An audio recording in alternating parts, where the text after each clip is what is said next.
the capital of Mina Meitzar and Halal. We read the Psukim, of course, we were praising HaKadosh Baruch Hu.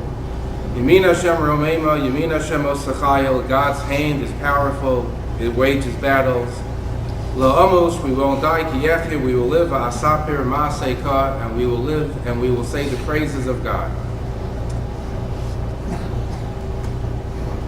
A Holocaust survivor came to his Rav one day and he said to him, I didn't understand for so many years. We say in Hallel, Lo Amos, I will not die, Ki Yechye, because I will live. There is no word in Tehillim, there's no word in Tanakh which is superfluous. If it says in Tehillim, if David HaMelech writes, Lo Amut, which means I will not die, it's self-understood, Ki Yechye, you're going to live. Or if it says, Ki Yechye, I'm going to live, it means, Lo Amos, I'm not going to die. Why is there a need to write, Lo Amut, Lo Amus, I will not die, Ki Yechye, for I will live? And he said as follows. He said he saw his family, his father, his mother, his brothers, his sisters. He saw all of his family being wiped out. They all were murdered by the Nazis, Yimach Shema. He survived Auschwitz, and every day in Auschwitz, he prayed that God would kill him. It was easier to die. He saw friends, everyone that he knew from his hometown, he saw them all being murdered by the Nazis. He survived. He doesn't know how he survived. But when the Americans came and they liberated the camp, he was alive. Tells his Rav, I was alive physically. They gave me what to eat, small amounts, and I was able to swallow. I was able to take a few steps, but inside I was dead. Spiritually, I was dead. Emotionally, I was murdered. My memories no longer existed. There was nothing left inside. I was physically alive. But besides the physical ability to breathe a little and eat a little bit and perhaps a few steps, I was dead. He says it took me weeks, then months, then years. Finally, after many years, I found a wife. We had children. And even after the chasana and after the children, I was not yet alive. It took years and decades until once I realized that perhaps I can move on with my life. When David HaMelech writes in Tehillim, Lo Amus, I will not die, Ki Yechye, I'm going to live, he says, I know exactly what he meant. David HaMelech did not have it easy. David HaMelech was pursued by King Shaul HaMelech. Wasn't sure if he was going to survive. For 2 years he was on the run. He has a child, his child dies, he becomes king, his son Avshalom tries a military coup, tries to kill him, David is on the run once again. There were many episodes in David's life, and therefore David wrote sometimes, Lo Amus, I will not die. But there were times I wasn't willing to live. I didn't feel that I was alive. So much of me was murdered, so much was taken. Physically, I'm alive, but spiritually, emotionally, all that's good inside was taken out. I was murdered. I am a shell of a person. It takes a long time. And therefore, David HaMelech writes, Lo Amos, I will not die, Ki Yechye, because I am going to live. The Holocaust, 6 million Kedoshim, 6 million Korbanos. But all those that survived, I assume, it took them a long time to say the statement, Lo Amus, I am physically alive. But that's it. It takes a long time to reach a level of Ki Yechye. We will carry on and we will rebuild. There's a famous book that came out not long ago by a man who was called Lieutenant Birnbaum. He was in the American forces. He was a young man. He was sent over he joined the army. He was a lieutenant. He came by with the forces. And he liberated the camps. And he was a chaplain, a Jewish chaplain. And when they came into the camps, no one could believe what their eyes saw. He brought with him a few pairs of tefillin, and he began giving them out to all of the inmates.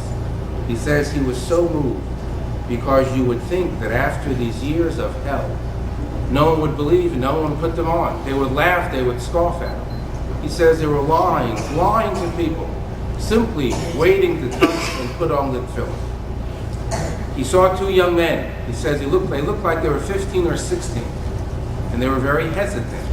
So he walked over to them and he gave them a pair of tefillin to put on. And they stood there. They didn't put them on.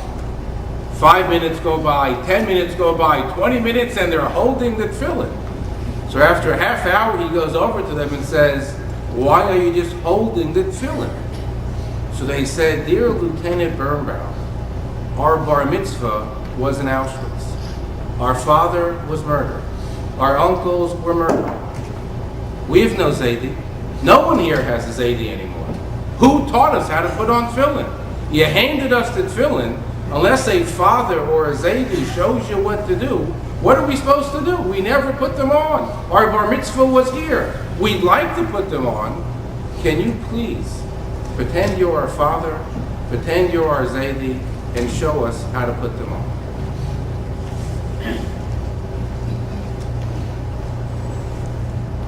A whole generation grows up without fathers, without Zaydis. The whole generation comes out and they say, "Lo amus," we somehow survived. But the job of a Jewish person, the job of a Yid, is somehow to go a step further and say, "Ki echyeh," we are going to live. We will learn to put the tefillin on again. We will ask someone, take the place of our father. We'll ask someone, please show us what it means to be a Zaidi. Show us what it means to have a brother. Somehow let us get married again, HaKadosh Baruch Hu. Let us have children, let us have a family once again, because even though they murdered us once, echyeh, we're going to live. Somehow we will overcome. We just finished the Yontiv of Pesach.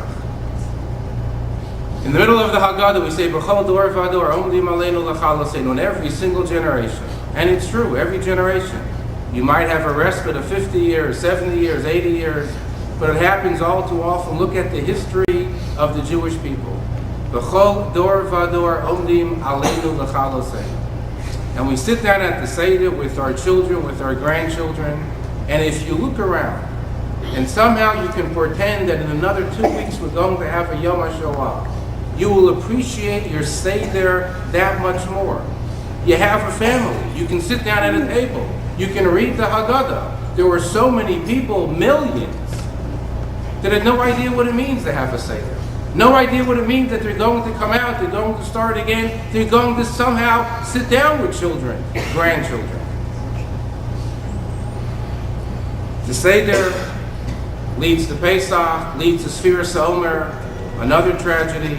The Crusades all took place during the Omer, which is why we are sad, not just because of Rabbi Akiva students, but all the Crusades.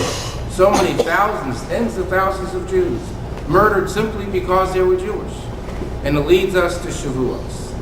There is a concept which we call nitzchias. Jewish people are nitzchi. No matter what the world throws our way, no matter what the world plots and schemes, we will always be here. They can stand up in Washington and tell us where to build and what to build. They can tell us what's going to be. The fact that we are here, the fact that we have a Medina that is strong, that is vibrant, and the world is extremely jealous. They can look, they can plot, they can scheme, b'chol dor v'ador. But we sit and we say, V'hisha amda la'avosenu v'lanu, we will be here. Lo amus, we will not just be alive. It just won't be that we won't die. But ki echyeh, we are going to thrive. We are going to move ahead. It doesn't make a difference what the world throws our way. We will always be able. Ki echyeh, we are going to live. You come to a shul tonight. Baruch Hashem is crowded. It's a beautiful shul. You go to so many communities throughout the world. 65 years ago, I don't think the world would have imagined that in every major city of the world, you would have shuls packed with people. Not just that the shul is thriving, but they can come and just remember what was 65 years ago. We come tonight to remember. We remember. Those of us here that remember well will cry. But as we remember and as we shed a few tears, we can sit back and we can look at our Siddharim. We can look Shavuos, which is 5.5 weeks up ahead. And we all can proclaim so proudly, Lo Amus, we are not just living, Ki echyeh, we have survived, we are thriving, we are moving ahead. It doesn't make a difference what our neighbors, Washington, the rest of the world says, Ki echya. It is a powerful statement. Not just lo hamus, ki echya. We are here tonight and we are celebrating all that we have accomplished. Not just from the time that we left Mitzrayim, in the last 65 years, all the way, Ad Bias Mashiach Tzidkenu.